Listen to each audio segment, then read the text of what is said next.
ഇപ്പോൾ പൂതനയുടെ മോക്ഷം അല്ലെ, ഭഗവാൻ ഉണ്ണിയായിരിക്കുന്ന സമയത്ത് ആദ്യം ഭഗവാനെ കൊല്ലാൻ വരുന്ന ആളാണ് പൂതന. ഏറ്റവും കുഞ്ഞായിട്ട് ജനിച്ച ഒരു 4 ദിവസം കഴിയുമ്പോഴേക്കും പൂതന വരും. അപ്പോൾ പൂതന ഭഗവാന് ഈ പറയുന്ന പാല് കൊടുക്കുന്നു. ഈ സമയത്ത് പൂതന വരുന്ന സമയത്ത് തന്നെ ഭഗവാൻ അവിടെ കളിച്ചുകൊണ്ടിരിക്കുന്ന സമയത്ത് പൂതനെ നോക്കുന്ന സമയത്ത് ഭഗവാൻ കണ്ണടച്ചു എന്നാണ്. പൂതന വരുന്ന സമയത്ത് കണ്ണടച്ചു. കണ്ണടച്ചതിനെ പോലും 10-25 തരത്തിൽ വ്യാഖ്യാനിക്കും എന്തിനൊക്കെയാണ് കൃഷ്ണൻ കണ്ണടച്ചെന്നുള്ളത്. അത് പലതരത്തിൽ വ്യാഖ്യാനിച്ചിട്ടാണ് ഈ കൃഷ്ണനെ എടുത്തിട്ട് ഇവർ ഈ പാല് കൊടുക്കുന്നത്.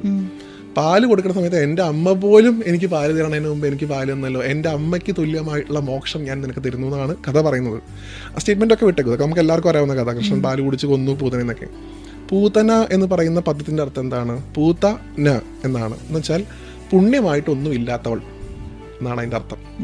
ഭഗവാൻ പാല് കുടിച്ചുകൊണ്ടിരിക്കുന്ന സമയത്ത് എനിക്കിത് തന്നല്ലോ, ഞാൻ നിനക്ക് എന്താ തരാന്ന് വെച്ചിട്ട് ഇങ്ങനെ നോക്കി ഇത്ര എന്തെങ്കിലും എടുക്കാനുണ്ടോ, എന്തെങ്കിലും എടുത്തിട്ടേ തിരിച്ചു കൊടുക്കുന്ന പരിപാടി ഭഗവാനുള്ളൂ.